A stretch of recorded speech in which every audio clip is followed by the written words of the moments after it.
Le jour de la fête des mères, mon mari et mon fils m'ont offert une tasse sur laquelle était écrit « La femme la plus inutile du monde ». Ils ont ri comme si c'était une blague. J'ai souri, débarrassé la table et fait la vaisselle. Ce soir-là, j'ai réservé un billet aller simple. 2 semaines plus tard, il a posté « S'il vous plaît, si quelqu'un la voit, dites-lui que nous voulons juste qu'elle revienne à la maison ». La tasse était en céramique blanche avec des lettres noires. 3 mots qui allaient mettre fin à mon mariage, la femme la plus inutile du monde. Je me tenais dans ma cuisine, le matin de la fête des mères, tenant cette tasse, pendant que mon mari Kevin et notre fils de 15 ans, Dererick, se tordaient de rire. Le téléphone de Dererick était pointé sur moi, enregistrant chaque seconde de mon choc. Kevin s'est tapé le genou comme si c'était la chose la plus drôle qu'il ait jamais vue. Leurs rires ont résonné sur les murs que j'avais peints moi-même il y a 3 étés, rebondissant dans la pièce que je gardais impeccable pour eux. Avant de continuer, je tiens à vous remercier d'être ici et de partager ces histoires importantes. Si vous croyez que chaque personne mérite le respect et la reconnaissance pour ses contributions, veuillez envisager de vous abonner. C'est gratuit et cela nous aide à toucher davantage de femmes qui ont besoin d'entendre ceci. Maintenant, voyons ce qui s'est passé ensuite. J'ai relu les mots « la femme la plus inutile du monde ». Ce n'était pas un cadeau gag avec quelque chose de mieux caché derrière. C'était le cadeau. L'unique cadeau. Mon cadeau de fête des mères. Mais laissez-moi revenir en arrière. Laissez-moi vous raconter comment je suis arrivé ici, debout dans cette cuisine, le cœur brisé pendant qu'il se moquait de moi. Je me suis réveillé à 5h30 ce matin-là, comme tous les matins. L'alarme de mon téléphone a vibré doucement, et je l'ai éteinte avant qu'elle ne réveille Kevin. Il avait besoin de son sommeil pour la partie de golf qu'il avait prévue plus tard. Je suis sorti du lit doucement, mes pieds trouvant les chaussons que je gardais de mon côté, et j'ai descendu les escaliers dans l'obscurité. La maison était à moi pendant ces premières heures. Calme, paisible. Avant que les exigences ne commencent, avant que je ne devienne ce dont tout le monde avait besoin que je sois, j'avais cette petite portion de temps qui n'appartenait qu'à moi. Je l'utilisais pour me préparer pour eux. J'ai commencé par le café. Kevin l'aimait fort, 2 cuillères par tasse, prêt au moment où il descendait. J'ai réglé la minuterie pour qu'il finisse d'infuser à 6h45, exactement au moment où il apparaissait habituellement. Pendant que la machine gargouillait et sifflait, j'ai sorti les ingrédients du réfrigérateur, des myrtilles que j'avais achetées fraîches hier, des œufs de la boîte que je gardais sur l'étagère du milieu, du bacon du boucher, la coupe épaisse que Derek préférait. J'ai préparé la pâte à crêpes à partir de 0 parce que celle en boîte n'avait jamais le bon goût.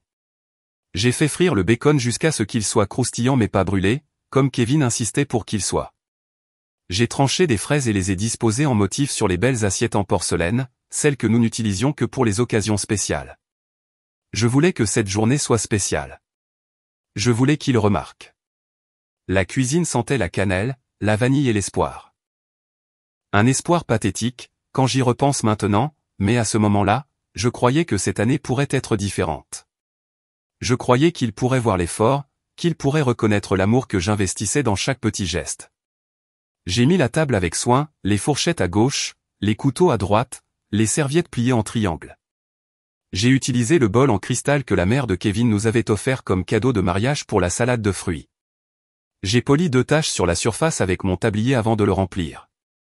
Tout devait être parfait. L'uniforme de baseball de Dererick était déjà accroché près de la porte, lavé et repassé. Ses crampons étaient propres, les lacets remplacés la semaine dernière lorsque j'ai remarqué que les anciens étaient effilochés. Sa bouteille d'eau était remplie et l'attendait dans le réfrigérateur. J'avais vérifié l'horaire des matchs 3 fois pour m'assurer que j'avais la bonne heure inscrite, 14h, terrain local. Je serais là dans les gradins comme toujours, encourageant même s'il jouait à peine plus. C'était ma vie.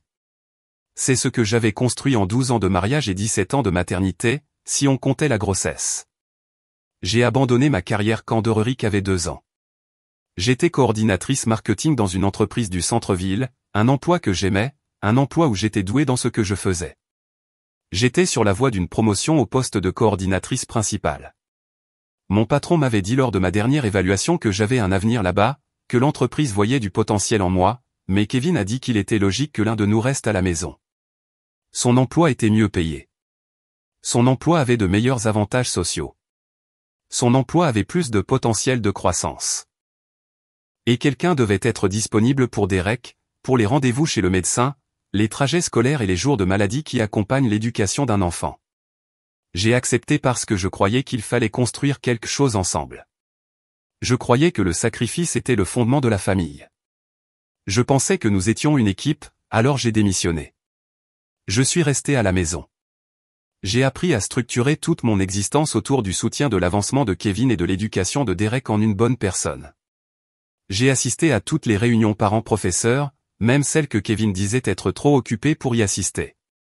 J'ai coordonné toutes les collectes de fonds scolaires, passant des heures dans les réunions de l'association de parents d'élèves, écoutant les autres mères débattre des ventes de pâtisseries contre les lavotos. Je me souvenais de tous les anniversaires dans la famille élargie de Kevin, achetais tous les cadeaux, signais nos 2 noms sur chaque carte. J'ai appris à cuisiner les recettes de sa mère exactement comme elle les faisait, même si cela nécessitait des ingrédients que je devais conduire 30 minutes pour trouver dans un magasin spécialisé. J'ai repassé les chemises de travail de Kevin tous les dimanches soirs pendant qu'il regardait le match à la télévision. 5 chemises, parfaitement repassées, suspendues dans son placard, organisées par couleur. Il ne m'a jamais remercié. Il s'attendait juste à ce qu'elle soit là. J'ai transformé notre maison en quelque chose qui avait l'air mieux que lorsque nous l'avions achetée. J'ai peint des murs. J'ai restauré des meubles. J'ai planté un jardin qui fleurissait dans des couleurs coordonnées. Lorsque les collègues de Kevin venaient dîner, ils le complimentaient sur sa belle maison. Il acceptait leurs éloges sans jamais mentionner que j'avais fait tout le travail.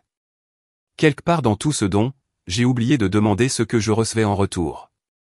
Ou peut-être avais-je peur de demander parce que je connaissais déjà la réponse, rien. Je ne recevais rien, sauf le privilège de continuer à donner. Les signes avant-coureurs étaient là depuis des années. J'ai juste refusé de les voir. La fête des mères dernière, Kevin m'a offert une plante en pot qu'il avait achetée dans une station-service en rentrant du travail. Les fleurs étaient déjà fanées, la terre sèche. Elle est morte 2 semaines plus tard parce que personne ne l'a arrosée sauf moi, ce qui semblait anéantir tout l'intérêt de recevoir une plante en cadeau. L'année précédente, il avait complètement oublié jusqu'à ce que Derek le lui rappelle au petit déjeuner. Kevin avait levé les yeux de ses céréales, les yeux légèrement écarquillés en réalisant quel jour c'était, et avait dit « Oh, bonne fête des mères, sans cadeau, sans carte », juste 3 mots prononcés avec le même enthousiasme que « passe-moi le sel ». La sœur de Kevin, Rebecca, a fait une blague lors d'un barbecue familial l'été dernier. Nous étions tous debout autour du grill et quelqu'un m'a demandé ce que je faisais. Avant que je puisse répondre, Rebecca a ri et a dit « Heather, elle est essentiellement la femme de ménage qui n'est pas payée ». Tout le monde a ri, y compris Kevin. Il a ri de la blague de sa sœur sur le fait que je sois une travailleuse domestique non rémunérée pendant que je tenais une assiette de pain à hamburger que je venais de faire griller. Derek a commencé à m'appeler Heather au lieu de maman quand il était avec ses amis. La première fois que je l'ai entendu, nous étions à son match de baseball. Un de ses coéquipiers a demandé qui j'étais, et Derek a dit « C'est Heather ». Pas ma maman, juste Heather, comme si j'étais quelqu'un qu'il connaissait à peine. Kevin a commencé à me présenter lors d'événements de travail comme ma femme sans utiliser mon nom, comme si mon identité n'était qu'une appendice à la sienne, quelque chose qui existait par rapport à lui plutôt que par elle-même. Ces moments se sont accumulés comme de la poussière, si graduellement que je n'ai pas remarqué que j'étais en train d'étouffer jusqu'à ce que je ne puisse plus respirer. Je me suis dit qu'ils étaient stressés. Kevin travaillait de longues heures.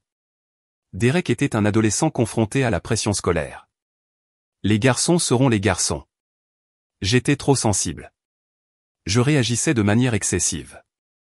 Je faisais une montagne d'une taupinière. J'ai trouvé des excuses pour eux parce que l'alternative était insupportable. Et puis est arrivé ce matin de fête des mères. Kevin est entré en premier dans la cuisine, portant le polo de golf que j'avais repassé et suspendu dans son placard la nuit dernière. Derek a suivi, toujours en pyjama, les cheveux dressés dans 3 directions. Aucun d'eux ne m'a souhaité une bonne fête des mères tout de suite. Au lieu de cela, ils ont échangé un regard, un coup d'œil qui est passé entre eux comme un secret, quelque chose de conspirateur qui a serré mon estomac d'une crainte inexplicable. Derek a immédiatement sorti son téléphone, l'orientant vers moi. J'ai pensé qu'il voulait peut-être prendre une photo, quelque chose de doux à poster sur les médias sociaux, montrant quel fils attentionné il était. Kevin tenait un simple sac de pharmacie, pas emballé, pas même un sac cadeau avec du papier de soie, juste un sac en plastique de la pharmacie du coin, le genre qu'on obtient quand on va chercher une ordonnance ou qu'on prend quelque chose à la dernière minute. Mon cœur s'est serré, mais j'ai continué à sourire. Sourire, c'était ce que je faisais. Je souriais à travers l'inconfort. Je souriais à travers la déception. Je souriais à travers l'érosion graduelle de tout ce que je pensais construire. J'ai souri jusqu'à ce que mon visage me fasse mal à force de maintenir l'expression en place. Kevin m'a tendu le sac avec un sourire trop large, trop empressé. Il ressemblait à quelqu'un qui croyait avoir accompli quelque chose d'incroyablement intelligent. J'ai tendu la main à l'intérieur et j'ai senti de la céramique. Une tasse. Pendant un bref et stupide instant, je me suis laissé espérer qu'elle dise quelque chose de significatif, la meilleure maman du monde, ou même juste maman. Quelque chose qui reconnaissait que j'avais de l'importance. Je l'ai sorti et j'ai lu les mots, la femme la plus inutile du monde. Et c'est là qu'ils ont commencé à rire. Leur rire ne s'est pas arrêté. Il est devenu plus fort, se nourrissant de lui-même, s'étendant pour remplir tous les coins de la cuisine que j'avais frotté hier en préparation d'aujourd'hui. Kevin s'est penché en avant, agrippant le bord du comptoir pour se soutenir comme si l'hilarité du moment avait affaibli ses genoux. Dererick avait des larmes qui coulaient sur son visage, son téléphone toujours pointé sur moi, enregistrant toujours, capturant chaque microseconde de mon humiliation en haute définition. Je me tenais là, tenant la tasse, en céramique blanche, le genre que l'on pouvait acheter dans n'importe quel magasin de nouveautés pour $7. Les lettres noires étaient imprimées dans une police sans serif grasse, impossible à mal lire, la femme la plus inutile du monde. Chaque mot frappait séparément. Mon cerveau luttait pour comprendre ce que je voyais. Ce ne pouvait pas être le vrai cadeau. Il devait y avoir autre chose, un vrai cadeau caché quelque part, attendant le bon moment pour apparaître. Cela devait être la mise en place d'une blague avec une chute qui recadrerait tout, qui ferait disparaître la cruauté et la remplacerait par quelque chose de supportable. Mais Kevin ne cherchait pas un autre cadeau. Dererick ne disait pas « t'as eu ». Il n'y avait pas de deuxième acte à cette représentation. C'était ça. C'est ce qu'il pensait de moi, distillé en 3 mots et imprimé sur une tasse pour mon cadeau de fête des mères. J'ai regardé Kevin, cherchant sur son visage un signe qu'il comprenait ce qu'il venait de faire. Ses yeux brillaient d'amusement. Sa bouche était étirée dans un sourire qui montrait trop de dents. Il avait l'air fier, en fait fier, comme s'il avait accompli quelque chose qui méritait d'être célébré. Derrick a légèrement baissé son téléphone, essuyant ses yeux avec le dos de sa main libre. Il souriait toujours, se prélassant toujours dans la blague partagée avec son père. Les deux se tenaient là dans ma cuisine, unis dans leur divertissement, liés par ma douleur. La tasse me paraissait lourde dans mes mains, incroyablement lourde. Elle n'aurait dû rien peser, juste quelques grammes de céramique et de glaçure. Mais j'avais l'impression de tenir quelque chose de beaucoup plus dense, comme si je tenais le poids de chaque moment où je m'étais convaincu que j'étais apprécié alors que je n'étais que toléré. Chaque fois que j'avais trouvé des excuses pour eux, chaque fois que je m'étais dit que j'étais trop sensible. Chaque sacrifice que j'avais fait, croyant que cela construisait quelque chose. Tout était dans cette tasse. Tout réduit à une chute. Kevin a finalement cessé de rire assez longtemps pour parler. Il a essuyé ses yeux de façon théâtrale et a dit « ta tête ». Oh mec, ta tête était parfaite. Derek, tu as filmé ça. Dererick a hoché la tête, repassant la vidéo sur l'écran de son téléphone. Je l'ai. C'est de l'or. De l'or. Mon choc était de l'or pour eux. Ma douleur était un contenu à partager et à rire par des gens qui ne me connaissaient même pas. J'ai ouvert la bouche pour dire quelque chose. Je ne suis pas sûr de ce que j'avais l'intention de dire. Peut-être allais-je leur demander s'ils étaient sérieux. Peut-être allais-je leur dire que ce n'était pas drôle. Peut-être allais-je demander pourquoi ils pensaient que c'était acceptable. Mais avant qu'aucun mot ne sorte, je me suis entendu rire à la place. Ce n'était pas un vrai rire. C'était un son que je produisais avec ma gorge et ma bouche, une performance d'amusement que mon corps produisait automatiquement après 12 ans d'entraînement. J'avais appris à rire des blagues faites à mes dépens. J'avais appris à être un bon esprit sportif pour démontrer que je pouvais encaisser, pour prouver que je n'étais pas l'une de ces femmes trop sensibles qui ne pouvaient pas gérer l'humour. Alors, j'ai ri. Un son creux et vide qui n'atteignait pas mes yeux, ma poitrine ou aucune partie de moi qui était réelle. Kevin a semblé soulagé. Tu vois, elle comprend. Je t'avais dit qu'elle trouverait ça drôle. Dererick a hoché la tête, rangeant son téléphone dans sa poche, la vidéo étant en sûreté pour une utilisation ultérieure. Ouais, maman est cool comme ça. Maman est cool comme ça. Maman peut encaisser une blague. Maman ne se soucie pas d'être appelée inutile le seul jour de l'année censé être consacré à sa célébration. J'ai dit quelque chose d'autodépréciatif en réponse. Je ne me souviens pas des mots exacts maintenant, quelque chose comme « Eh bien, vous n'avez pas tort » ou « Au moins, c'est honnête », une participation verbale à ma propre dégradation qui leur a donné la permission de se sentir bien dans ce qu'ils avaient fait. Kevin m'a tapoté l'épaule comme on tapoterait un chien qui vient d'apprendre à s'asseoir sur commande. C'est ma fille. Toujours un si bon sens de l'humour. Puis il s'est détourné de moi et s'est assis à table. Derek a suivi, se laissant tomber dans sa chaise habituelle avec la désinvolture de quelqu'un qui n'avait pas participé à une cruauté émotionnelle. Ils ont commencé à manger le petit déjeuner que j'avais préparé, les crêpes que j'avais faites à partir de zéro, le bacon que j'avais cuisiné à la texture exacte qu'ils préféraient, les fruits que j'avais disposés sur la belle porcelaine. Ils ont mangé et parlé comme si de rien n'était. Kevin a mentionné que son heure de départ pour le golf était à 11h, il devrait donc partir à 10h30. Dererick lui a rappelé le match de baseball à 14h. Kevin a demandé à Dererick s'il avait suffisamment étudié pour ses examens de fin d'année. Dererick a haussé les épaules et a dit probablement. Aucun d'eux ne m'a remercié pour le petit déjeuner. Aucun n'a reconnu la nourriture, l'effort, l'heure que j'avais passée à tout préparer pendant qu'il dormait. Aucun ne s'est excusé pour la tasse. Aucun ne m'a demandé si j'allais bien. Je me tenais près du comptoir, tenant toujours la tasse, écoutant leur conversation. Mon esprit se sentait étrangement détaché de mon corps. Je regardais la scène de l'extérieur de moi-même, observant cette femme en tablier tenant un cadeau cruel pendant que sa famille mangeait, riait et planifiait sa journée en fonction de son absence. Quelque chose en moi a changé à ce moment-là. Pas de façon spectaculaire, pas avec un signe extérieur qu'ils auraient pu remarquer. C'était plus calme que ça, plus fondamental. C'était le bruit d'une porte qui se ferme, la sensation d'une décision prise sans réflexion consciente. J'en avais fini. J'ai posé la tasse sur le comptoir avec précaution. Puis j'ai commencé à débarrasser la table. Kevin et Derek n'ont pas bougé pour m'aider. Ils ne l'ont jamais fait. Ils se sont simplement penchés en arrière sur leur chaise pendant que je tendais la main autour d'eux pour ramasser les assiettes et les couverts. J'ai tout porté à l'évier et j'ai ouvert l'eau. Nous avions un lave-vaisselle, un bon que j'avais recherché et sélectionné il y a 2 ans, mais j'ai lavé la vaisselle à la main de toute façon. La répétition mécanique de celui-ci m'a donné quelque chose à faire avec mes mains pendant que mon esprit réfléchissait à ce qui venait de se passer. Le savon a créé des bulles qui sentaient le citron artificiel. J'ai frotté chaque assiette soigneusement, rinçant le sirop et les miettes. Derrière moi, Kevin et Dererick sont allés au salon. J'ai entendu la télévision s'allumer, le volume augmentant au fur et à mesure qu'ils trouvaient un match de basket à regarder.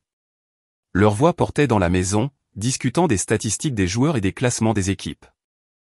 Conversation normale, facile et confortable, sans être accablé par la conscience que quelque chose venait de se briser irréparablement dans cette famille. J'ai regardé par la fenêtre au-dessus de l'évier. Le jardin que j'avais planté était visible d'ici. Les roses étaient en fleurs, d'un rouge profond et parfaitement formé parce que je les entretenais chaque semaine. Je leur donnais de l'engrais spécialisé. J'élaguais les tiges mortes. Je les arrosais pendant les périodes de sécheresse. Tout ce que je touchais dans cette maison fleurissait, prospérait et était beau. Tout sauf moi. J'ai pensé à la tasse posée sur le comptoir derrière moi. La femme la plus inutile du monde. J'ai pensé au téléphone de Dererick qui enregistrait mon choc, capturant ma douleur pour être rejoué et partagé avec des gens qui ne connaîtraient jamais le contexte, qui ne verraient que la surface de la blague sans comprendre ce qu'elle signifiait. J'ai pensé au manque total de conscience de Kevin qu'il venait de détruire quelque chose qui ne pouvait pas être réparé. Sa conviction sincère que je trouverais cela drôle, que je rirais avec lui, que j'accepterais ce dernier rejet de ma valeur avec grâce et humour. Il ne savait pas qu'il venait de mettre fin à notre mariage. Il ne savait pas que la femme qui faisait la vaisselle à cet évier était déjà en train de planifier son départ. Il ne savait pas que sa femme inutile allait devenir son ex-femme. J'ai séché mes mains avec le torchon, les plié soigneusement et les accroché à son crochet désigné. Puis j'ai dépassé le salon où ils étaient assis à regarder la télévision. Aucun ne s'est levé les yeux, aucun ne m'a appelé. Aucun n'a remarqué que je quittais la pièce. J'ai monté les escaliers jusqu'à notre chambre et j'ai fermé la porte derrière moi. Je me suis assise au petit bureau dans le coin où je gardais les dossiers de la maison et j'ai ouvert mon ordinateur portable. L'écran s'est illuminé, projetant une lumière bleue sur mon visage. J'ai ouvert une nouvelle fenêtre de navigateur en mode navigation privée et j'ai tapé une phrase dans la barre de recherche, vol aller simple. Mes mains tremblaient pendant que je parcourais les options. Pas de peur, pas de doute, de quelque chose d'autre entièrement. Quelque chose qui ressemblait à de l'anticipation, à du soulagement, à la première respiration après avoir été sous l'eau trop longtemps. Je partais.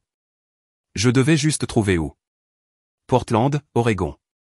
Je l'ai sélectionné dans la liste des destinations disponibles parce que c'était assez loin pour que Kevin ne pense pas à me chercher là-bas et parce que je n'y étais jamais allé auparavant. Pas de souvenirs, pas d'association, juste de la distance et la possibilité de devenir quelqu'un de nouveau. Le vol partait dans 2 semaines, 14 jours pour se préparer, 14 jours pour démanteler une vie que j'avais passé 12 ans à construire sans que personne ne remarque ce que je faisais. J'ai fermé l'ordinateur portable et je suis descendu. Kevin et Derek étaient toujours dans le salon, absorbés par le match de basket. Je les ai dépassés pour aller à la buanderie et j'ai commencé à trier les vêtements, le blanc avec le blanc, les couleurs avec les couleurs. La même routine que j'avais effectuée des centaines de fois auparavant. Sauf que cette fois, je comptais. Je comptais combien de mes propres vêtements je pouvais emballer sans créer d'écart visible dans le placard. Je comptais combien de paires de chaussures je pouvais emporter sans laisser d'espace vide qui pourrait soulever des questions. Je comptais les jours jusqu'à ce que je n'ai plus jamais à trier les chaussettes de Kevin. Ce premier jour a défini le modèle pour les 13 suivants. Je suis devenu un fantôme dans ma propre maison, me déplaçant à travers des routines familières tout en me préparant secrètement au départ. J'ai préparé le déjeuner de Derek pour l'école le lendemain matin, sandwich à la dinde, tranche de pommes, barre granola, le même déjeuner que j'avais préparé des centaines de fois. Je l'ai laissé dans le réfrigérateur avec son nom écrit sur le sac au marqueur. J'ai repassé les chemises de Kevin pour la semaine, 5 d'entre elles organisées par couleur dans son placard. J'ai plié ses sous-vêtements et réapprovisionné son tiroir avec des chaussettes. Je me suis assuré que son sac de sport était prêt pour sa séance d'entraînement du mardi matin. Tout devait paraître normal. Le mardi soir, Kevin avait un dîner de travail, l'un de ces événements où les conjoints étaient censés assister, où j'étais censé sourire et tenir des conversations agréables avec des gens qui se souvenaient à peine de mon nom d'un événement à l'autre. Je portais une robe marine et des boucles d'oreilles en perles. J'ai ri de la blague du patron de Kevin, Martin, sur le fait que les femmes étaient les vrais patrons à la maison, pendant que les hommes autour de la table gloussaient en connaissance de cause. La femme de Martin, Sandra, était assise en face de moi, sirotant du vin blanc et hochant la tête. Elle et moi avions assisté à des dizaines de ces dîners ensemble au fil des ans. Nous avions échangé des recettes et des recommandations pour les nettoyeurs à sec. Nous avions bavardé sur nos enfants et nos jardins, mais nous n'étions pas amis. Nous étions des accessoires à la carrière de nos maris, des éléments agréables lors des rassemblements d'entreprise. J'ai souri à Sandra et lui ai posé des questions sur la recherche d'université de sa fille. Elle a parlé pendant 10 minutes des visites de campus et des essais de candidature. J'ai hoché la tête aux bons endroits et j'ai posé des questions de suivi qui démontraient que j'écoutais.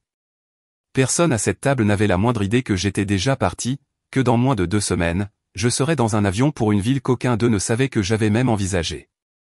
Le jeudi, je me suis assise dans les gradins au match de baseball de Derek. C'était un match à l'extérieur, 40 minutes de route pour regarder mon fils rester assis sur le banc pendant cette manche. Il a pu frapper une fois dans la 9e manche et a raté sur 3 lancers. J'ai applaudi quand même, comme les autres mères qui accomplissaient le même rituel de soutien enthousiaste, quelle que soit la performance réelle. Carol Jenkins était assise à côté de moi comme elle le faisait habituellement. Son fils jouait au 3e but. Elle a parlé des chances de l'équipe d'accéder au régional et m'a demandé si j'allais me porter volontaire pour le comité du banquet de fin de saison.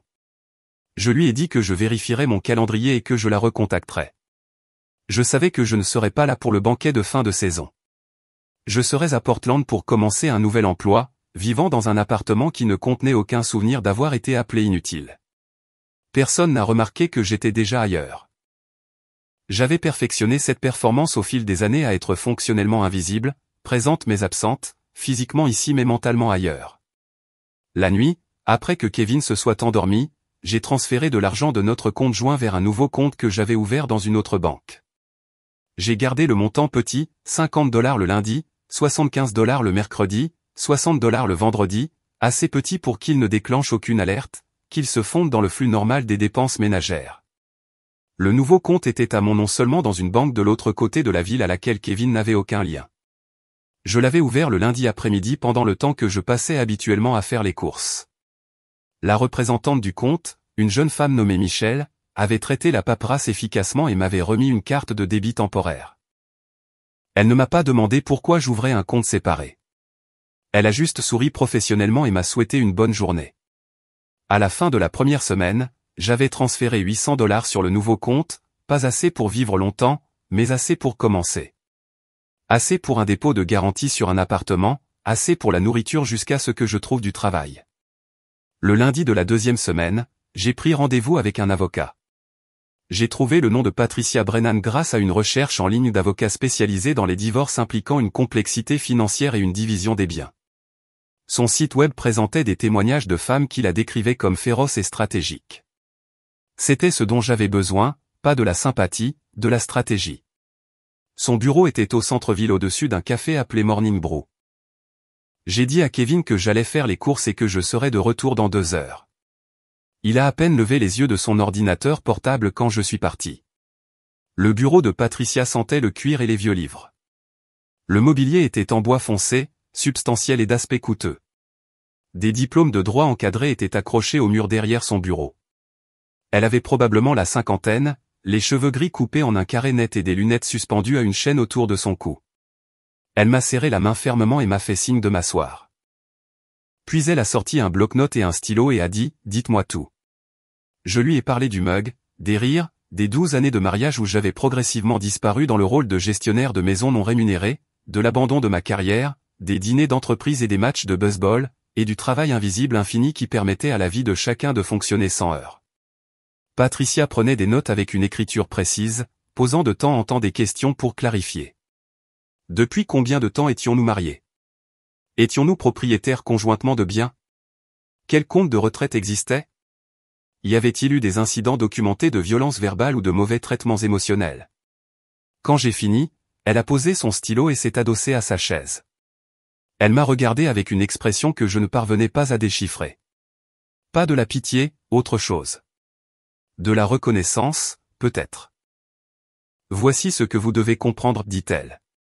La position la plus forte à partir de laquelle vous pouvez négocier est celle où vous êtes déjà parti. Une fois que vous êtes parti, il ne peut pas vous manipuler.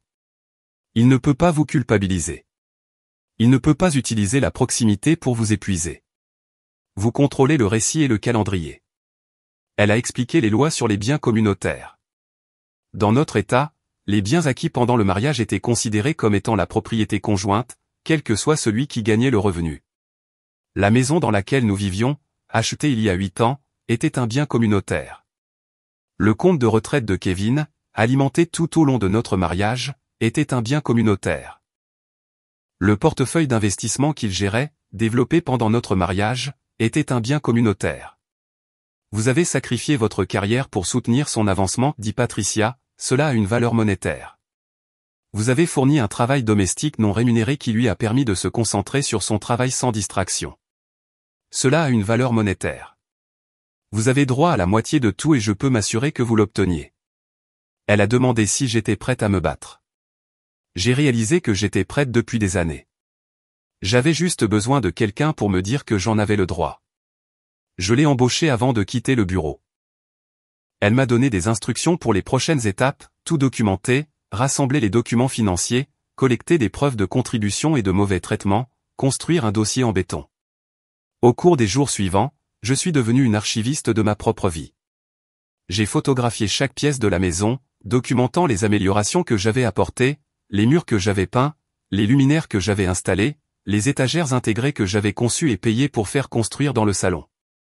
J'ai fait des copies de 12 ans de déclarations fiscales conjointes. J'ai téléchargé des relevés bancaires montrant le flux d'argent pendant notre mariage. J'ai imprimé des évaluations de performance de mon ancien emploi dans le marketing, des preuves de la trajectoire de carrière que j'avais abandonnée. J'ai fait des captures d'écran des publications de Derek sur les réseaux sociaux. Celle où il m'identifiait comme la cuisinière avec un emoji rieur. La story Instagram où il me filmait en train de nettoyer la cuisine et l'intitulait « Le service gratuit ». Le TikTok où il plaisantait en disant que j'étais son chauffeur Uber personnel. J'ai enregistré les emails que Kevin avait envoyés à des collègues.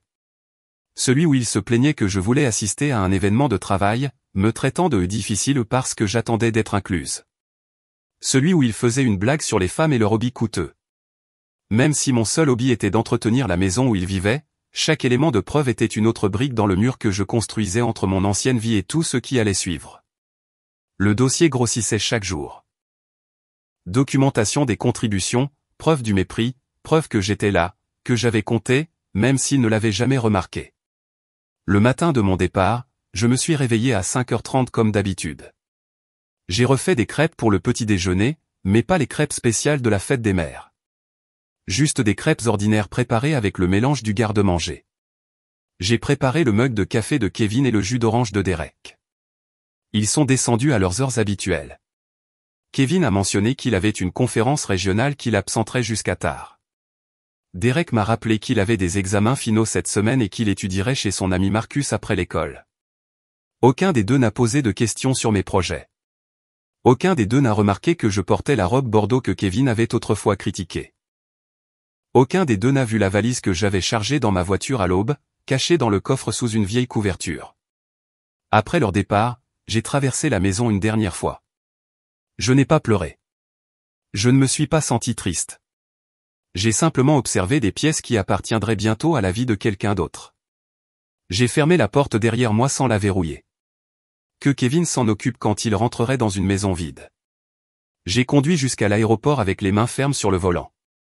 Les frais de stationnement de l'aéroport s'accumulaient dans le parking longue durée, c'est pendant que je signais un bail pour un studio meublé dans le sud-est de Portland. La propriétaire était une femme nommée Iris, probablement dans sa fin des années 60 avec des cheveux argentés tirés en un chignon lâche et des lunettes de lecture suspendues à une chaîne de perles autour de son cou. Elle m'a rencontré à l'entrée de l'immeuble, une structure étroite de 3 étages coincée entre un magasin de vêtements vintage et un restaurant thaïlandais. Le quartier sentait le café et le trottoir trempé par la pluie. Les gens passaient avec des sacs en toile et des vélos, se déplaçant au rythme lent de ceux qui avaient choisi cette zone spécifiquement parce qu'elle n'exigeait pas de performance. Iris a déverrouillé la porte au niveau de la rue et m'a conduite jusqu'à 2 volets d'escalier. L'appartement était au 3e étage, unité 3B. Elle m'a remis les clés sans poser de questions. Aucune demande quant à la raison pour laquelle je louais meublé, aucune curiosité quant à ma provenance ou à la raison pour laquelle j'étais arrivé avec une seule valise. Elle a simplement indiqué où se trouvait le thermostat, expliqué que la collecte des ordures avait lieu le mardi, et mentionné que le marché du coin restait ouvert jusqu'à 23h si j'avais besoin de quoi que ce soit. L'appartement était petit. Une pièce qui servait à la fois de chambre et d'espace de vie, avec une kitchenette le long d'un mur et une salle de bain à peine assez grande pour faire demi-tour. Les meubles étaient dépareillés mais propres. Un futon avec une housse bleue délavée. Une petite table avec 2 chaises. Une étagère contenant des livres que le locataire précédent avait laissés derrière lui. La fenêtre donnait sur des rues étroites bordées de vieux arbres qui commençaient tout juste à montrer des couleurs d'automne. Il était à moi. C'était la seule chose qui comptait. Personne ici ne savait que j'avais été une épouse ou une mère ou la chute d'une blague cruelle. Personne ne connaissait le mug ou les rires ou les 12 années que j'avais passées à disparaître dans la vie de quelqu'un d'autre. J'ai défait ma seule valise, accrochant des vêtements dans le petit placard, plaçant des articles de toilette dans l'armoire de la salle de bain. Tout ce que je possédais dans cette ville tenait dans un seul bagage et laissait encore de la place pour ce que j'avais abandonné. Ce premier soir, je suis allé au marché du coin qu'Iris avait mentionné. C'était le genre d'endroit qui vendait des produits biologiques à côté de marques conventionnelles, où des panneaux écrits à la main annonçaient du miel local et du pain frais. J'ai rempli un panier avec des aliments que j'aimais vraiment. Du cheddar fort au lieu du genre doux que Kevin préférait. Du pain au levain au lieu du pain complet. Du café avec une saveur réelle au lieu de la marque fade que Derek disait être bien. Des fraises parce que j'en avais envie, pas parce que quelqu'un d'autre les avait demandées. Le caissier, un jeune homme avec plusieurs piercings à l'oreille et un sourire amical, a emballé mes courses et m'a dit de passer une bonne soirée. Je les ai rapportées à mon appartement et j'ai tout rangé dans le petit réfrigérateur. Ma nourriture, mes choix, ma vie. J'ai préparé le dîner avec ce que j'avais acheté. Du fromage, du pain et des fraises. Simple. Exactement ce que je voulais. J'ai mangé assise sur l'issue de secours accessible par la fenêtre, regardant le soleil se coucher sur des toits que je ne reconnaissais pas. Le ciel est devenu orange, rose et violet. Des couleurs si saturées qu'elles semblaient artificielles. J'étais seul, complètement seul dans une ville où je ne connaissais personne. Et je n'étais pas seul. Il y avait une différence que je découvrais entre la solitude et l'isolement. La solitude était vouloir une compagnie que je n'avais pas. Ceci était la liberté. Le lundi matin, j'ai mis à jour mon CV. 12 ans apparaissaient comme un trou dans mon historique d'emploi, un espace vide où une carrière aurait dû se trouver. J'ai décrit ce que j'avais fait pendant ces années dans un langage qui traduisait le travail domestique en terminologie d'entreprise. La gestion du foyer est devenue la coordination des opérations. L'établissement du budget est devenu la planification financière. Le travail bénévole est devenu la gestion de projets et les relations avec les parties prenantes. J'ai postulé à 17 postes dans des entreprises de marketing à Portland. Le mercredi, j'avais reçu des réponses de 5. 3 étaient des refus sollicitant mon absence prolongée du domaine. 2 demandaient des entretiens. Le premier entretien était avec une grande entreprise du centre-ville.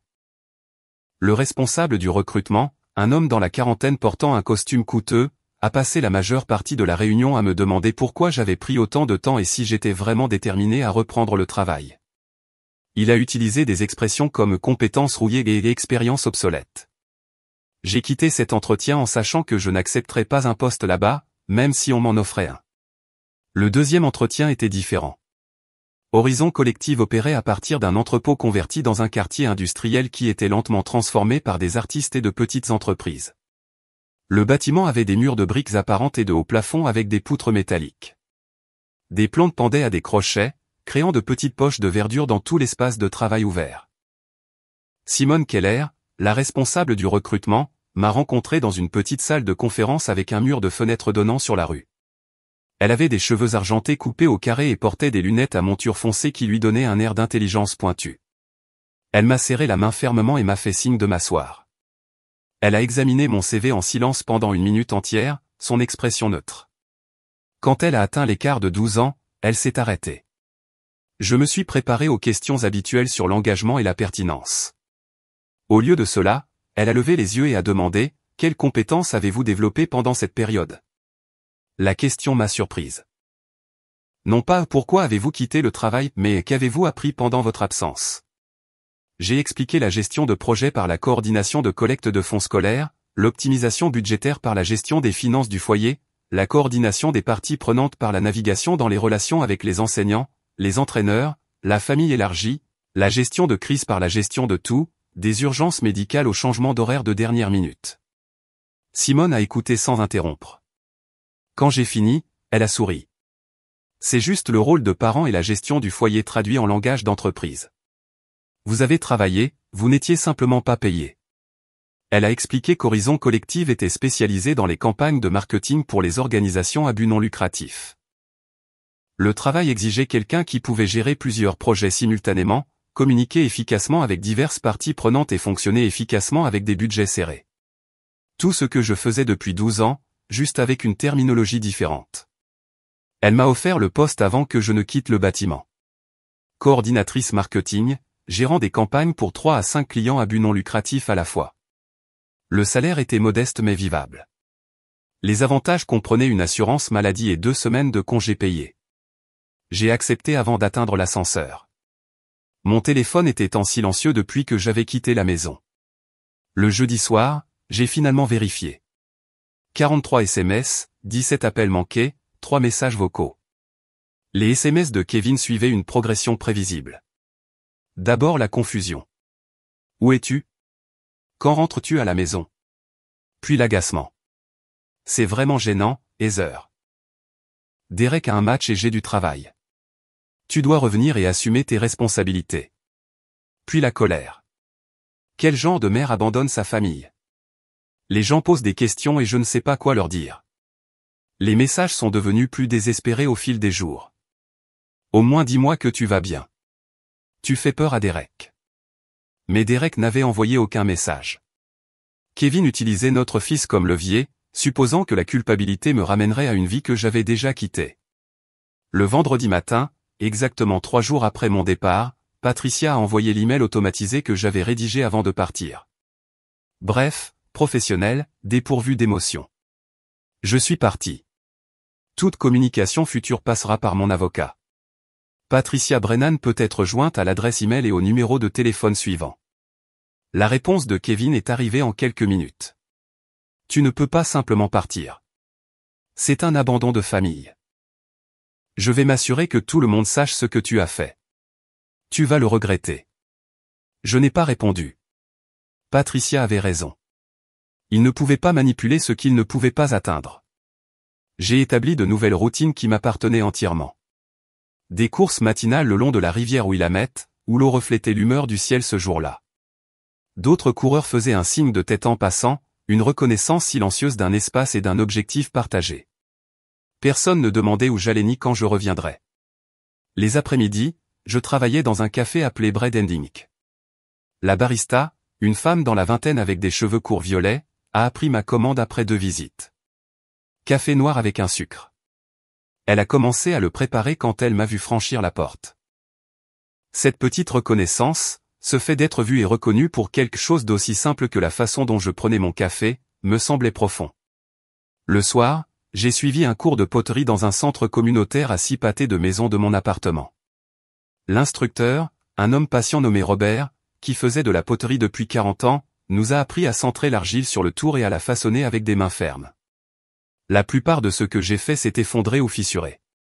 Robert a dit que cela faisait partie de l'apprentissage. Tout ce que vous créez ne sera pas parfait, et c'est acceptable. J'ai lu des romans que j'avais choisis moi-même. De la fiction littéraire que Kevin aurait qualifiée de prétentieuse.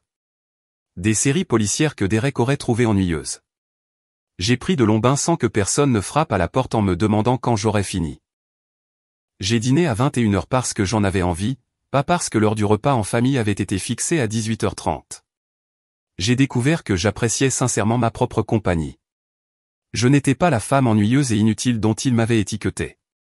J'étais simplement une femme à qui on n'avait jamais donné l'espace d'être elle-même. 2 semaines après le début de ma nouvelle vie à Portland, j'étais assise à Bread & Ink avec mon ordinateur portable ouvert, travaillant sur une proposition de campagne pour une organisation pour les jeunes sans-abri, lorsque mon téléphone a vibré avec une notification que je ne m'attendais pas à voir. Quelqu'un m'avait identifié dans une publication Facebook.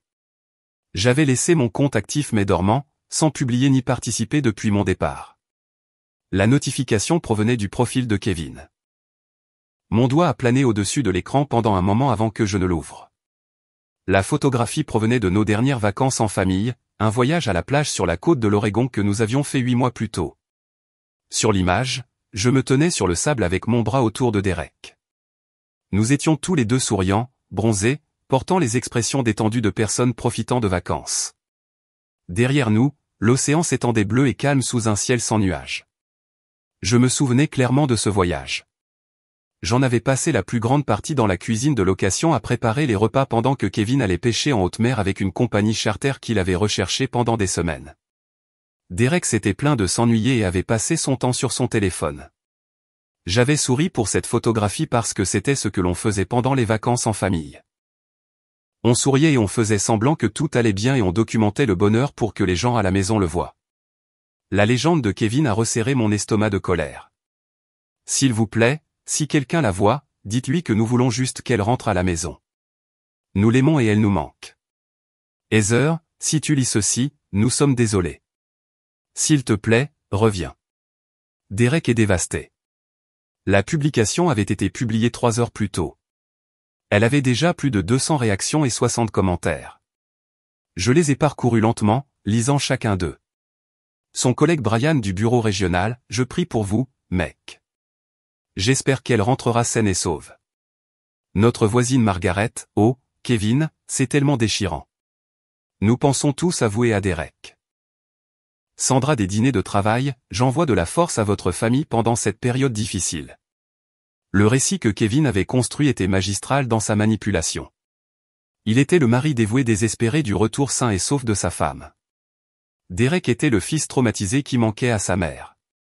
J'étais la femme instable qui avait inexplicablement disparu, souffrant peut-être d'une crise de santé mentale qui faisait de moi un danger pour moi-même. Personne n'a remis en question sa version des faits. Personne n'a demandé pourquoi une épouse et une mère dévouée qui avaient passé 12 ans à tout sacrifier disparaîtraient soudainement. Ils ont simplement accepté que j'étais le problème, que quelque chose n'allait pas chez moi, que Kevin et Derek étaient les victimes de mon comportement irrationnel. J'ai fermé l'ordinateur portable et j'ai quitté le café. De retour dans mon appartement, j'ai créé un faux compte Facebook. J'ai utilisé une photo de banque d'un Golden Retriever que j'ai trouvé en ligne comme photo de profil. J'ai nommé le compte Belle Thompson, un nom générique qui pourrait appartenir à n'importe qui. Grâce à ce compte, je pouvais regarder la performance de Kevin sans qu'il sache que j'observais.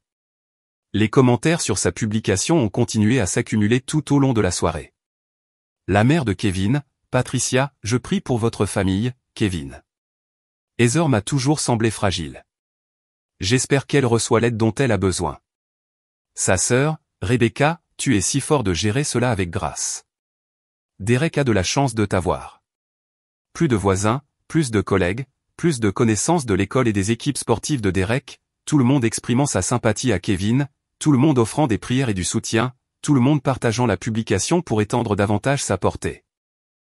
Les femmes de l'APE, des femmes avec lesquelles j'avais passé des centaines d'heures à faire du bénévolat, à coordonner des collectes de fonds et à organiser des événements, ont exprimé leur choc de voir que je pouvais faire quelque chose d'aussi égoïste.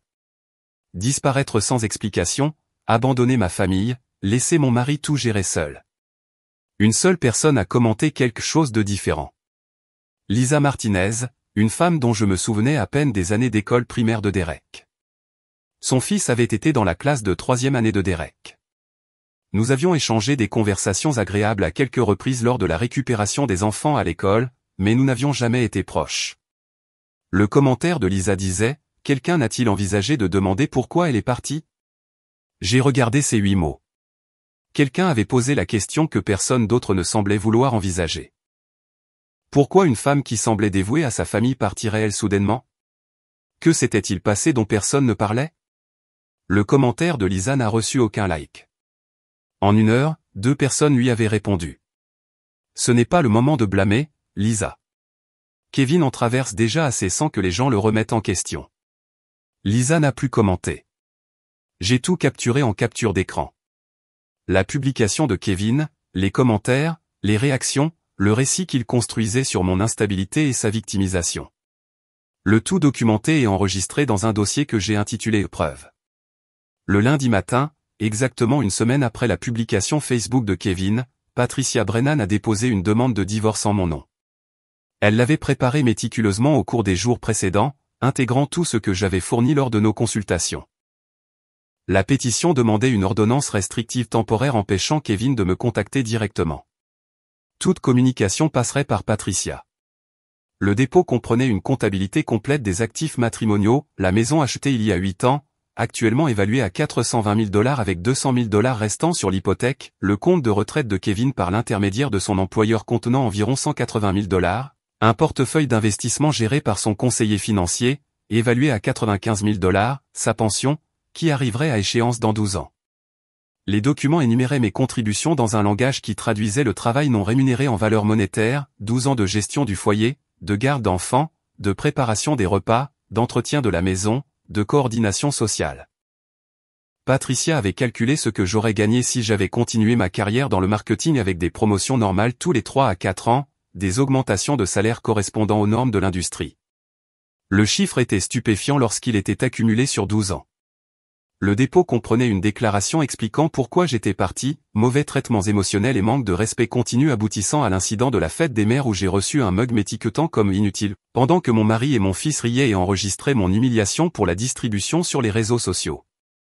Patricia s'est arrangée pour que les papiers soient signifiés à Kevin à son bureau. Elle a choisi le moment délibérément, le mercredi après-midi lors d'une réunion avec son directeur régional et 2 collègues. L'huissier est entré dans la salle de conférence, a demandé Kevin Caldwell par son nom et lui a remis l'enveloppe devant tout le monde. Impact maximal, humiliation maximale. Je n'ai ressenti aucune culpabilité quant à la nature publique de la signification, seulement la satisfaction qu'il vivrait une fraction de ce que j'avais ressenti en me tenant dans cette cuisine en tenant le mug. Ce soir-là, j'ai pris une décision. J'ai réactivé mon propre compte Facebook, dormant depuis mon départ. Ma photo de profil était dépassée, montrant une version de moi-même d'il y a 3 ans lors d'un pique-nique d'entreprise, souriant d'une manière qui ne ressemblait plus à ce que je ressentais. J'avais pris une photo du mug avant de partir. Une image simple avec le mug centré sur un fond blanc, les lettres noires clairement lisibles, la femme la plus inutile du monde. J'ai téléchargé cette photographie et écrit une légende. Le jour de la fête des mères, mon mari et mon fils m'ont offert ce mug. Ils ont ri comme si c'était une blague. J'ai souri, j'ai débarrassé la table et j'ai fait la vaisselle. Ce soir-là, j'ai réservé un aller simple. À tous ceux qui me demandent où je suis allé quelque part où je ne suis pas inutile. Je n'ai pas identifié Kevin. Je n'ai pas identifié Derek. Je ne les ai pas nommés ni fourni de contexte supplémentaire. J'ai simplement énoncé des faits et laissé l'image parler d'elle-même. Je l'ai publié à 21h30 le mercredi soir et j'ai fermé l'ordinateur portable. Je n'ai pas surveillé les réactions. J'ai pris un bain, j'ai lu 3 chapitres du roman sur ma table de chevet et je me suis endormi. Au matin, la publication avait été partagée 500 fois. À midi, 3000 fois. Mon téléphone, que j'avais mis en silencieux, affichait 147 notifications. Quand je l'ai finalement vérifié, des messages de femmes à qui je n'avais pas parlé depuis des décennies. Des amis d'université, d'anciennes collègues, des parents éloignés. J'ai toujours su que quelque chose n'allait pas. Tu étais trop bien pour lui. Merci d'avoir partagé cela. Mon ex a fait des choses similaires. Les commentaires sur ma publication débordaient de soutien et de reconnaissance. Des femmes partageant leurs propres histoires d'être diminuées, d'être traitées comme des fonctionnaires plutôt que des partenaires, d'être censées rire de leur propre dévaluation. Plus important encore, le récit autour de la publication de Kevin a changé radicalement. Les gens ont commencé à commenter avec des questions. Pourquoi avait-il offert à sa femme un cadeau aussi cruel? Quel genre de mari traite la mère de son enfant avec un tel manque de respect? Les réactions sympathiques sont devenues sceptiques. Les prières se sont transformées en critiques. Plusieurs femmes qui avaient assisté à ces dîners d'entreprise avec leur propre mari ont envoyé des messages privés. Sandra, qui s'était assise en face de moi à la table à faire de la conversation, a écrit « J'ai toujours senti que quelque chose n'allait pas dans la façon dont il vous parlait. Je suis désolée de n'avoir jamais rien dit. » La publication Facebook de Kevin a été soudainement recontextualisée, non pas comme la plaidoirie d'un mari désespéré, mais comme la manipulation d'un homme essayant de contrôler un récit qui lui échappait. J'ai regardé cela se dérouler à travers mon faux compte Belle Thompson, documentant tout avec des captures d'écran, le changement d'opinion publique, les questions que les gens posaient enfin, la reconnaissance que peut-être, juste peut-être, l'épouse dévouée n'était pas partie sans raison. Kevin a tenté de limiter les dégâts ce soir-là. Il a publié une longue déclaration affirmant que le mug était une blague sortie de son contexte, qu'il n'avait jamais eu l'intention de me blesser, qu'il m'aimait et voulait travailler sur notre mariage. La publication était soigneusement formulée, probablement relue par quelqu'un ayant une expérience en communication, mais elle sonnait faux.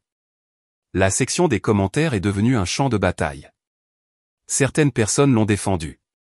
La plupart ne l'ont pas fait. La conversation avait changé et ils ne pouvaient pas la faire revenir en arrière. J'ai fermé l'ordinateur portable et j'ai regardé par la fenêtre de mon appartement le soir de Portland s'installer sur des rues inconnues. Le récit public ne lui appartenait plus. La vérité privée devenait enfin visible. 3 jours après que ma publication soit devenue virale, Kevin a publié sa réponse. J'étais chez Horizon Collective lorsque la notification est apparue sur mon téléphone. Simone venait de me confier une campagne pour un organisme d'alphabétisation à but non lucratif, et j'étais en train d'examiner leur support marketing précédent lorsque l'écran s'est illuminé avec le nom de Kevin. La publication était longue, beaucoup plus longue que son activité habituelle sur les réseaux sociaux, le genre de déclaration qui avait clairement été rédigée et révisée, peut-être avec la contribution de quelqu'un qui comprenait les relations publiques. Le ton adoptait un équilibre prudent entre la contrition et l'autodéfense. Il affirmait que la tasse n'était qu'une blague sortie de son contexte. Il insistait sur le fait qu'il n'avait jamais eu l'intention de me blesser. Il disait qu'il m'aimait et qu'il voulait travailler à sauver notre mariage. Il se décrivait comme dévasté par mon départ et choqué par l'attention médiatique que recevait notre affaire privée. Il prétendait m'avoir toujours soutenu et ne pas comprendre comment j'avais pu interpréter une farce inoffensive comme une cruauté délibérée. Le langage était soigné, professionnel, presque convaincant s'il n'avait pas connu la vérité derrière les mots. La section des commentaires racontait une histoire différente. Des femmes qui avaient vécu un traitement similaire ont immédiatement reconnu la dérobade. Elles l'ont dénoncé avec une clarté brutale. C'est de la manipulation psychologique classique.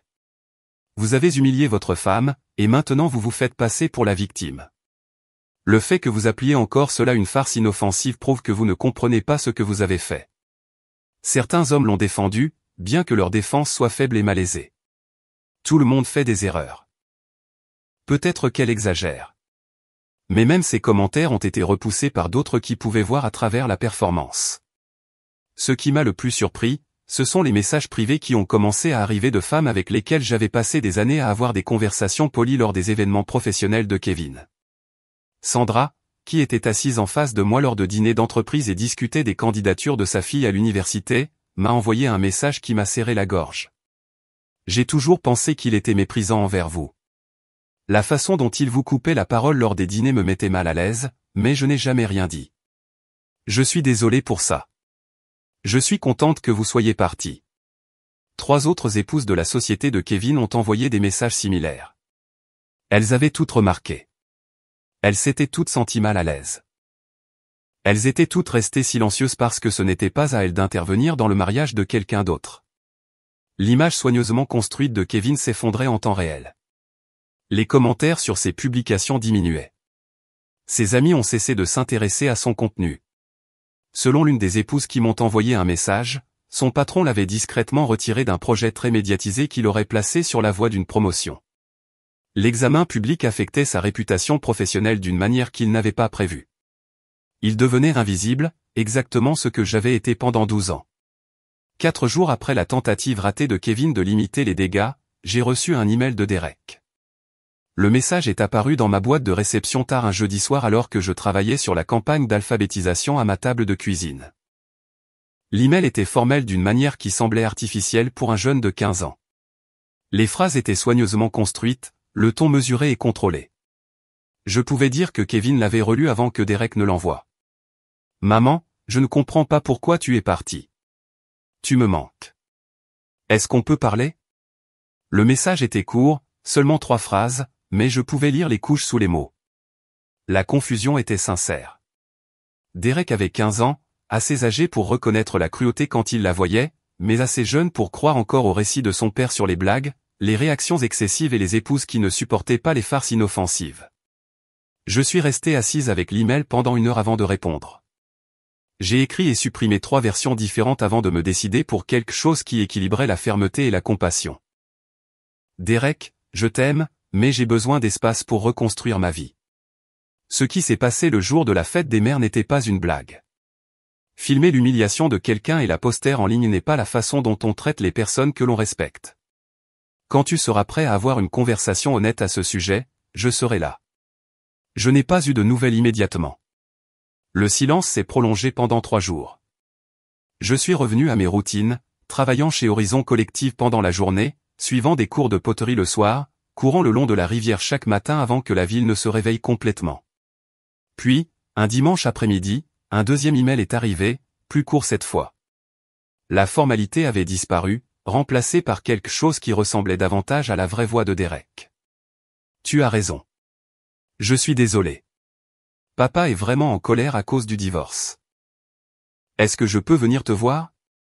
J'ai répondu en quelques minutes, en donnant mon adresse et en indiquant les week-ends où j'étais disponible. La porte était ouverte. Il n'avait qu'à choisir de la franchir. L'audience préliminaire de divorce était prévue un mercredi matin fin octobre. Patricia m'avait préparé à ce à quoi m'attendre, une salle d'audience stérile, un juge qui avait entendu des centaines d'affaires similaires, des arguments de l'avocat de Kevin tentant de minimiser mes contributions et de maximiser son droit. La salle d'audience sentait le produit de polissage pour les sols et le vieux café.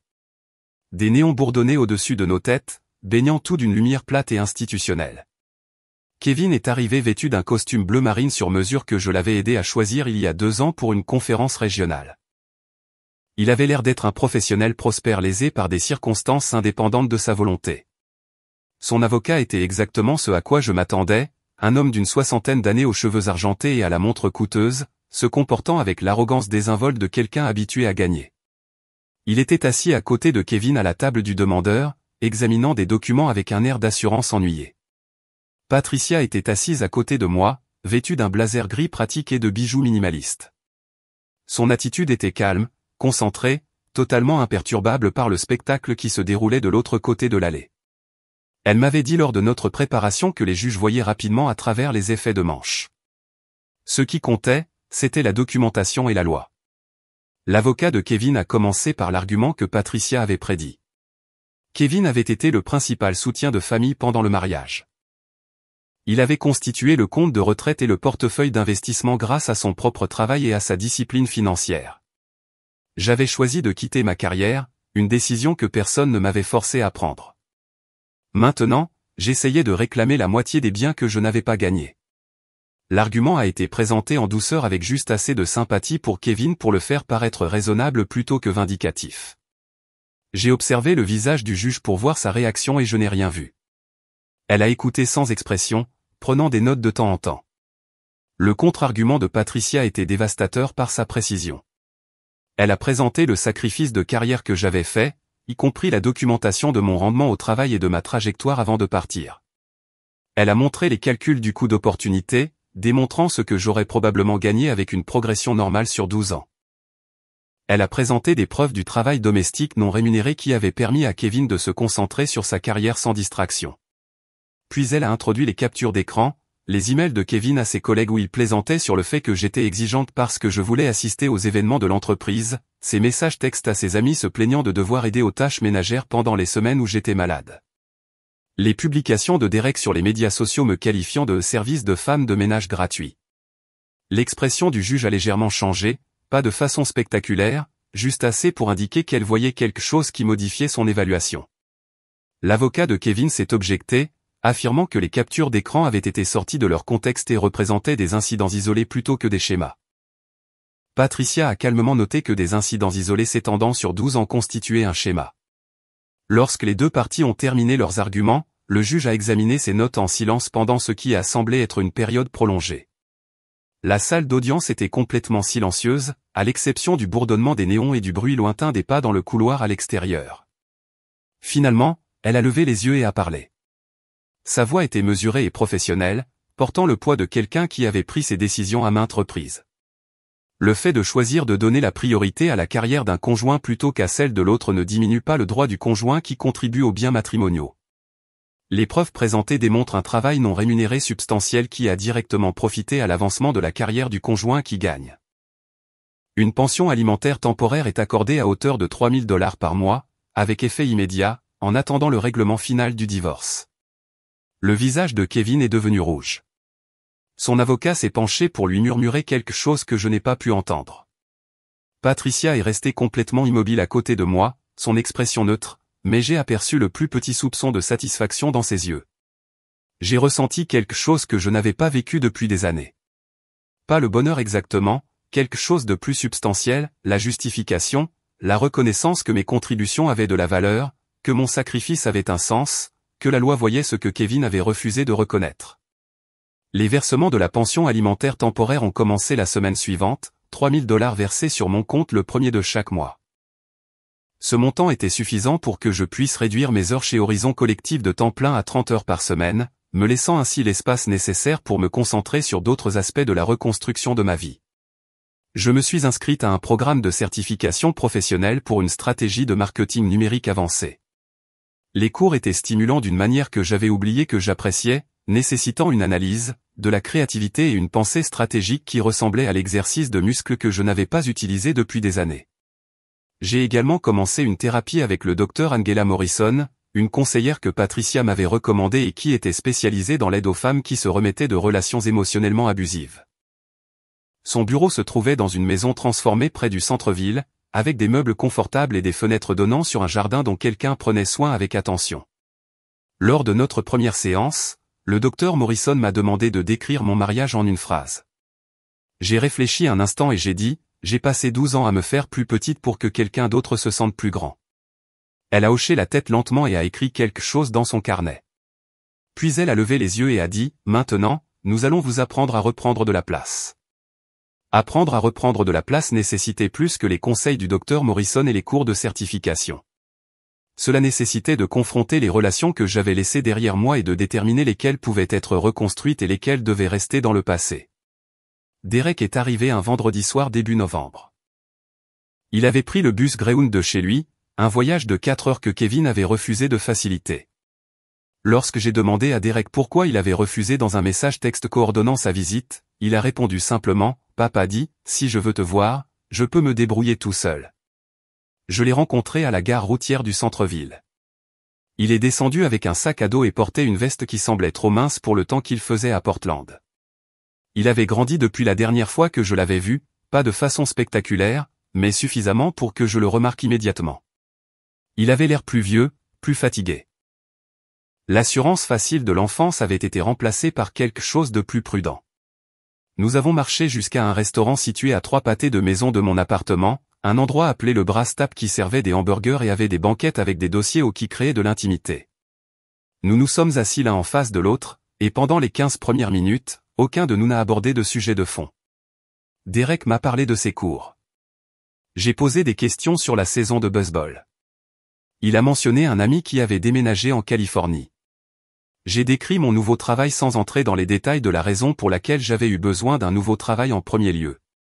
La conversation semblait artificielle, chacun de nous tournant autour de ce qui devait réellement être discuté. Puis Derek a posé son hamburger, s'est essuyé les mains avec une serviette et m'a regardé directement. « Papa est vraiment en colère », a-t-il dit. « Il dit que tu essaies de le détruire. » J'ai croisé son regard et j'ai gardé ma voix calme. « Je n'essaie de détruire personne. Je me protège pour ne pas être détruite. » Derek a baissé les yeux sur son assiette, grignotant ses frites sans les manger. « Il dit que tu prends tout. La maison, son argent de retraite, tout. Il a dû déménager dans un endroit plus petit à cause du règlement du divorce. » J'avais prévu cette conversation. Patricia m'avait prévenu que Kevin utiliserait Derek comme messager, qu'il se présenterait comme la victime d'un système injuste conçu pour punir les hommes. J'ai choisi mes mots avec soin. Derek, le règlement a été déterminé par un juge en fonction de la loi de l'État. Les biens accumulés pendant un mariage sont considérés comme étant détenus conjointement, quel que soit celui qui a gagné le revenu. J'ai abandonné ma carrière pour soutenir l'avancement de ton père et pour être disponible pour toi. Ce sacrifice a de la valeur. Je ne prends rien qui ne soit pas légalement à moi. Il a continué à grignoter ses frites. Il fait croire que tu es juste parti parce que tu t'ennuyais ou quelque chose comme ça, comme si tu en avais marre d'être une maman et que tu avais décidé de recommencer. Derek a hésité. Je ne sais pas quoi penser. Tu étais juste parti. Un jour, tu étais là à préparer le petit déjeuner comme toujours, et le lendemain tu étais parti, et papa paniquait, et tout le monde à l'école me demandait si j'allais bien. Je me suis penché légèrement en avant, gardant mes mains visibles sur la table. Je peux te demander quelque chose honnêtement ? Te souviens-tu de ce que ton père et toi m'avez offert pour la fête des mères ? Son expression a changé. Le malaise a traversé son visage. La tasse. Tu te souviens de ce qu'il y avait écrit ? Il a hoché la tête lentement. La femme la plus inutile du monde. Tu as trouvé ça drôle à l'époque. Derek a détourné le regard, fixant quelque chose derrière mon épaule. Papa a dit que tu trouverais ça drôle. Il a dit que tu as toujours eu un bon sens de l'humour à propos de ce genre de choses. Est-ce que j'avais l'air de trouver ça drôle ? Il est resté silencieux pendant un long moment. Quand il a parlé à nouveau, sa voix était plus douce. Non, tu avais l'air blessé, mais ensuite tu as ri, alors j'ai pensé que c'était peut-être bon. J'ai ri parce que c'est ce que je m'étais entraîné à faire. J'ai ri parce que j'avais passé 12 ans à être la personne qui pouvait prendre une blague, qui ne mettait pas les gens mal à l'aise, qui souriait alors qu'on me traitait comme si je n'avais pas d'importance. Mais ce n'était pas bon, Derek. Et filmer ma réaction et prévoir de la poster en ligne n'était pas bon non plus. Le visage de Derek est devenu rouge. Je ne l'ai pas posté. J'allais le faire, mais ensuite tu es parti et il a semblé bizarre de la poster après ça. Pourquoi allais-tu la poster en premier lieu ? Il s'est agité inconfortablement. Je ne sais pas, papa pensait que ce serait drôle, comme montrer que notre famille pouvait plaisanter les uns avec les autres à mes dépens. Je suppose que je n'y ai pas pensé comme ça. Puis j'ai pris une inspiration et j'ai choisi mes prochains mots avec soin. Derek, j'ai besoin que tu comprennes quelque chose.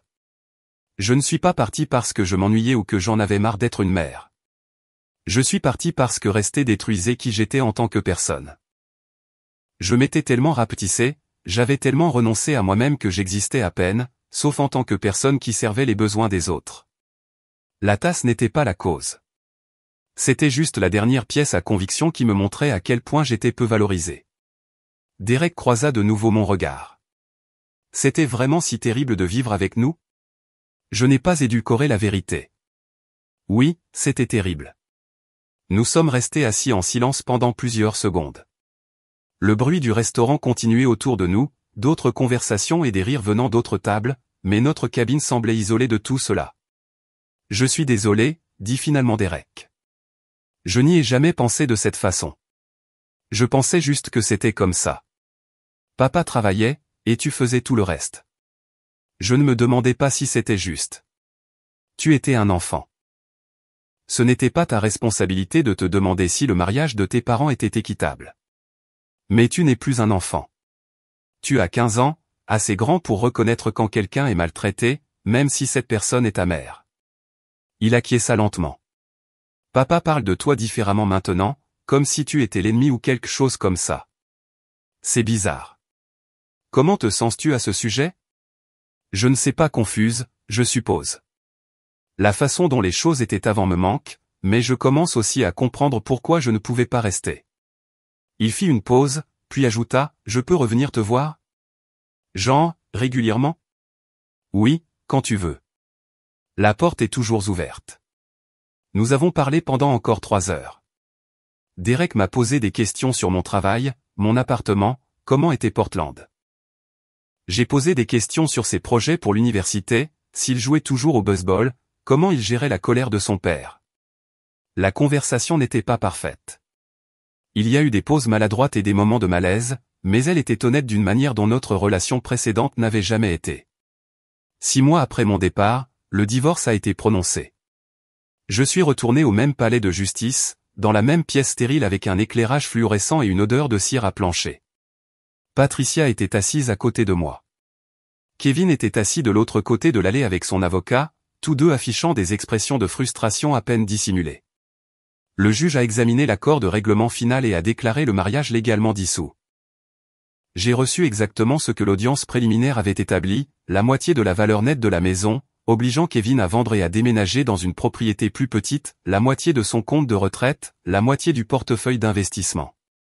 Le règlement était juste, calculé précisément selon la loi de l'État, distribué selon un précédent juridique clairement établi. Kevin me lança un regard noir à travers la salle d'audience pendant que le juge parlait.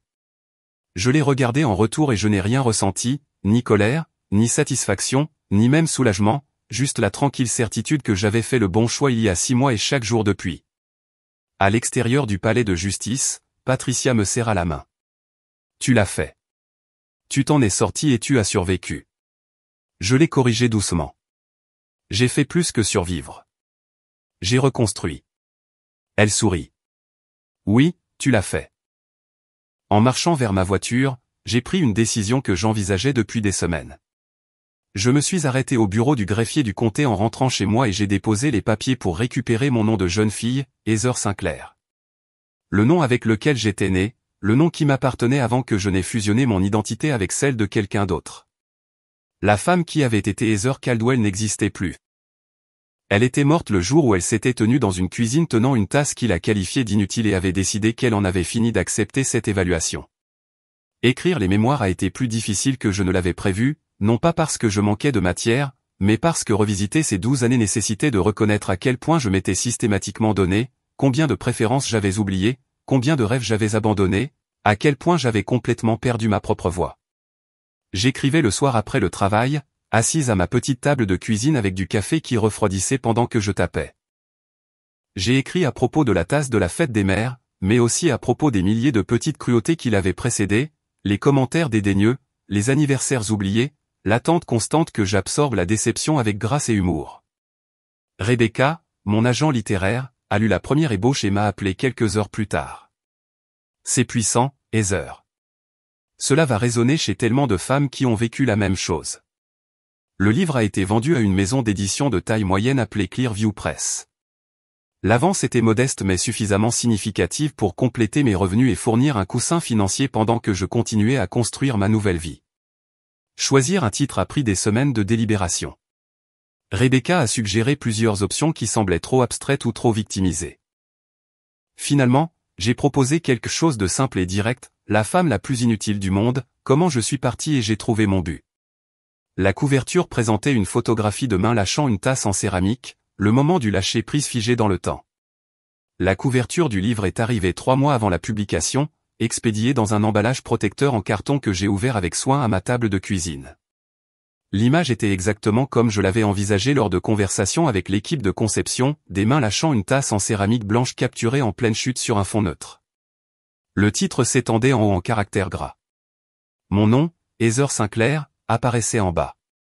J'ai tenu la maquette et j'ai senti quelque chose bouger à l'intérieur de moi. C'était réel. Mon histoire, celle que j'avais eu peur de raconter pendant 12 ans, était sur le point de devenir publique d'une manière qui s'étendait bien au-delà d'un simple post Facebook. La date de publication était fixée au début du mois de mai, un an après la fête des mères qui avait tout changé. Rebecca avait suggéré le timing délibérément. Le symbolisme ne serait pas perdu pour les lecteurs ou les médias couvrant la sortie. Les premières critiques ont commencé à apparaître 6 semaines avant la publication.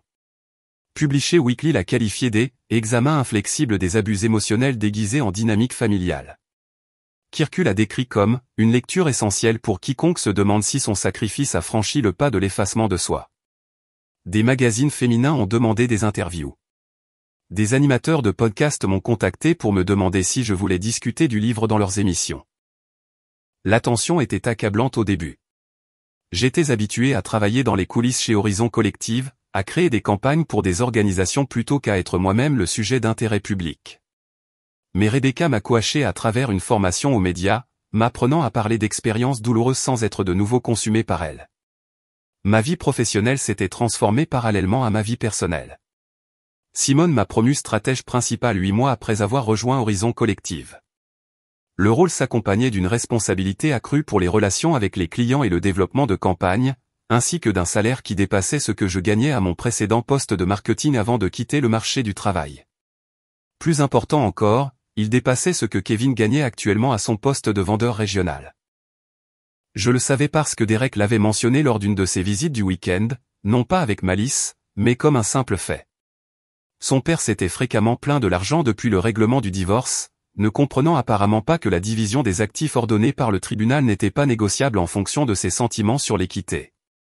La promotion m'a permis de mener des campagnes qui me semblaient significatives d'une manière dont mon travail précédent n'avait jamais été. J'ai développé des stratégies de collecte de fonds pour une organisation de jeunes sans-abri qui ont dépassé leur objectif annuel de 40%. J'ai créé des campagnes de sensibilisation pour une banque alimentaire qui ont abouti à 3 nouveaux partenariats d'entreprise. J'ai travaillé avec un organisme à but non lucratif de prévention de la violence domestique sur des messages qui ont atteint des communautés auparavant mal desservies par leur programme. Mes collègues ont sollicité mon avis sur les décisions importantes. Ils ont valorisé mon point de vue et ont intégré mes idées dans leur propre travail. Lorsque des questions se posaient sur les publics cibles ou les stratégies de messagerie, les gens venaient à mon bureau pour me demander ce que j'en pensais.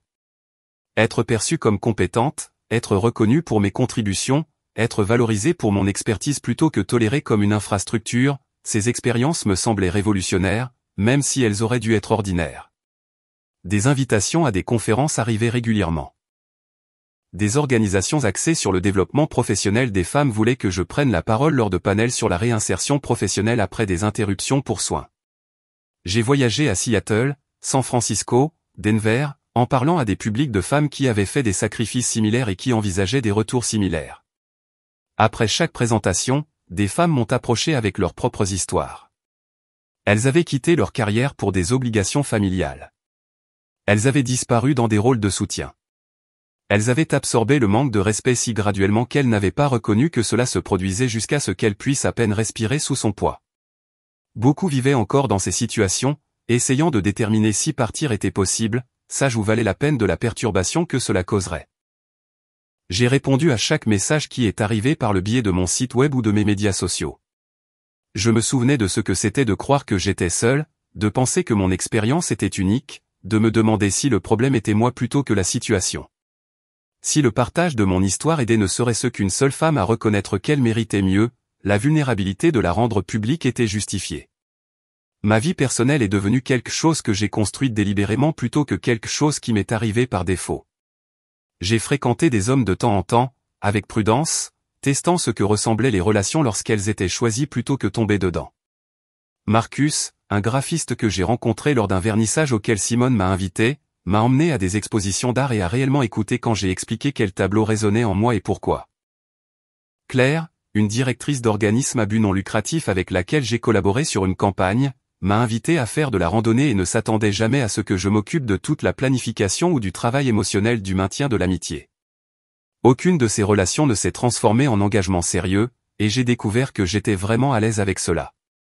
Je n'avais pas besoin d'un partenaire pour valider mon existence ou donner un sens à ma vie. J'avais appris à valoriser ma propre compagnie, à profiter de la solitude sans la vivre comme de la solitude. Les amitiés que j'ai cultivées étaient réciproques d'une manière dont mes relations précédentes ne l'avaient pas été. Simone m'a envoyé par texto des articles qu'elle pensait que je trouverais intéressants, et j'ai fait de même pour elle. Nous nous sommes rencontrés pour déjeuner et avons discuté des défis professionnels et des luttes personnelles avec un investissement égal dans les expériences de l'autre. Iris, ma propriétaire, m'a invité à prendre le thé dans son appartement toutes les quelques semaines et m'a raconté des histoires sur son propre divorce il y a 30 ans, sur la reconstruction de sa vie alors que le soutien social pour de telles décisions était beaucoup moins courant. Les femmes de mon groupe de randonnée ont célébré mes victoires et ont offert leur soutien pendant les revers sans tenir compte de qui avait contribué quoi à qui. Les relations, j'apprenais, pouvaient être équilibrées et vivifiantes plutôt qu'extractives et épuisantes. Derek venait me rendre visite presque tous les week-ends maintenant. Il avait 17 ans, était plus grand que Kevin, préparait des demandes d'admission à l'université avec le sérieux de quelqu'un qui comprenait que ses décisions façonneraient son avenir. Nous avons cuisiné ensemble dans ma petite cuisine, en expérimentant des recettes qu'aucun de nous n'avait essayées auparavant. Il m'a posé des questions sur mon travail, mes mémoires, les engagements de conférencière qui commençaient à remplir mon calendrier. Il m'a parlé de Sophie, sa petite amie depuis 6 mois. Elle avait 1 an d'avance sur lui à l'école, prévoyait d'étudier les sciences de l'environnement à Oregon State. Derek l'a décrite comme gentille et intelligente et refusant de tolérer le manque de respect de quiconque, y compris de lui. Je l'ai aimée immédiatement sans l'avoir rencontrée. Il m'a également dit avec une neutralité prudente que Kevin fréquentait quelqu'un de nouveau, une femme nommée Jennifer, qui avait 32 ans, une décennie de moins que moi. Derek l'a décrite comme gentille, mais montrant déjà des signes d'épuisement à essayer de répondre aux attentes de Kevin tout en maintenant sa propre carrière d'hygiéniste dentaire. « Je ne veux pas devenir comme papa », a dit Derek un soir alors que nous faisions la vaisselle après le dîner. Je ne veux pas faire ressentir à quelqu'un ce qu'il t'a fait ressentir. J'ai essuyé une assiette avec soin avant de répondre. La prise de conscience est la première étape. La croissance vient du fait de choisir différemment chaque jour, surtout quand choisir différemment est inconfortable ou demande plus d'efforts. Nous avons eu des conversations difficiles pendant ces visites sur la tasse et les rires et son rôle dans la documentation de mon humiliation, sur les années où il m'avait traité comme une infrastructure plutôt que comme une personne, sur les hypothèses qu'il avait faites concernant la façon dont les mariages fonctionnaient et la façon dont les parents devraient être traités. Derek a reconnu ses erreurs sans rejeter la responsabilité sur sa jeunesse ou l'influence de son père. Il était en train de devenir un meilleur homme que Kevin ne l'avait jamais été. Cette réalisation m'a apporté plus de satisfaction que n'importe quel règlement de divorce ou contrat de livre ne pourrait jamais le faire. La tasse originale était toujours posée sur une étagère dans mon salon, placée là où les visiteurs pouvaient la voir clairement. Quand les gens posaient des questions sur l'inscription, je racontais l'histoire sans honte ni amertume. Certains étaient horrifiés que quelqu'un puisse offrir un tel cadeau. D'autres acquiesçaient en signe de reconnaissance, voyant leurs propres expériences reflétées dans les miennes. La tasse n'était plus un symbole de ma nullité. Elle était devenue un témoignage de transformation, une preuve tangible que nous pouvons prendre les pires choses qui nous sont faites et les transformer en carburant pour devenir quelque chose de mieux. Mes mémoires sortiraient dans 6 semaines. Les premières critiques étaient bonnes. Une société de production cinématographique avait exprimé un vif intérêt pour les droits d'adaptation. J'avais été invité à prendre la parole lors d'une conférence sur le leadership des femmes à Chicago, à laquelle assistaient plus de 2000 personnes chaque année. Rien de tout cela ne faisait partie d'un plan quelconque parce que je n'avais pas de plan quand je suis parti. Je savais seulement que je ne pouvais pas rester. La vengeance que j'ai prise n'était ni dramatique ni violente. C'était simplement refuser de participer à ma propre diminution. C'était construire une vie si indéniablement épanouissante que tous ceux qui avaient accepté le récit de Kevin étaient forcés de reconsidérer leurs hypothèses. J'avais prouvé que la femme inutile n'était jamais inutile. Elle attendait juste la permission de démontrer sa valeur. Je me suis donné cette permission, et tout a changé. La femme que je suis devenue n'était pas la femme que j'avais été avant le mariage. Cette personne avait disparu, remplacée par quelqu'un qui comprenait le coût de se perdre et refusait de le payer à nouveau, quelqu'un qui prenait de la place sans s'excuser, quelqu'un qui savait que sa valeur ne dépendait de la reconnaissance de personne d'autre. J'étais Heather Sinclair, pas la femme de quelqu'un, pas la mère de quelqu'un, bien que Derek serait toujours mon fils, juste moi-même. Enfin, complètement, sans s'excuser moi-même.